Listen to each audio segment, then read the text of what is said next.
Peyğəmbərimiz sallallahu Allahın bu ayda insanlara olan münasibətini xatırladır. Buyurur Allah Teala bu vaxt öz bəndələrinə rəhmət və mərhəmətlə baxar. Bu ayda Allahın insanlara olan baxışı mərhəmət baxışıdır. Bəndəsinin istək və xahişlərin eşidər, çağırışlarına cavab verər, duaların qəbul eləyər. Təsəvvür edin, bu bizim sözümüz deyil. Məsələn, şəkk eləyək ki, görürsən, bu düz danışır, düz danışmır. Kainatın fəxrinin sözüdür. Adi bir Peyğəmbər yox, Peyğəmbərlərin əşrəfinin kəlamıdır. Peyğəmbər söz verir ki, bu ayda Allah bəndəsinin istək və xahişlərini eşidir, dualarına cavab verir və çağırışlarını qəbul edir. Sonra əziz Peyğəmbərimiz tamam başqa bir tərəfə diqqəti cəlb edir. Mənəvi bir aləmə diqqəti cəlb edir. Nəfsimizlə, ruhumuzla bağlı daxili aləmimizə işarə edir. Ey cəmaat, nəfsləriniz əməllərinizin girovundadır.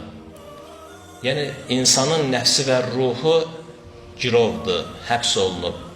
İndi ondan azad olmağın yolu varmı? Var. Buyurur, Allahdan bağışlanmağınızı istəməklə onları azad edin. Bizim nəfsimiz, ruhumuz həbs olunub nəyə görə? Günahlarımıza görə.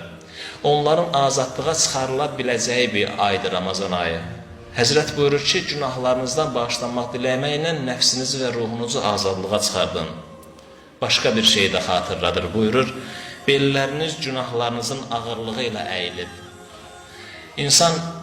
İnsanlar biz bir-birimizin zahiri tərəfini görürük, amma əziz Peyğəmbərimiz bizim zahiri tərəfimiz olduğu kimi batini tərəfimizdə, şəklimizdə var.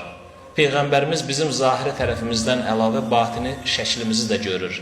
Əgər görməsəydi bu sözü deməzdi, deyir, belləriniz günahlarınızın ağırlığı ilə əyilib. Deməli, günahkar insanın batini şəkli əyilmiş formadadır, yüklənmiş formadadır. Buyurur, uzun səzdələrlə onların ağırlığını azaldın.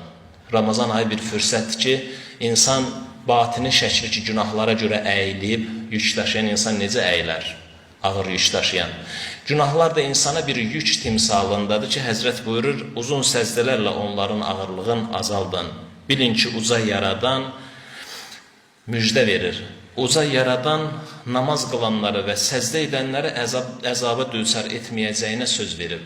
Allah söz verib ki, namaz qılanlara əzab verməyəcək. Allah söz verib ki, səzdə eləyənlərə əzab verməyəcək.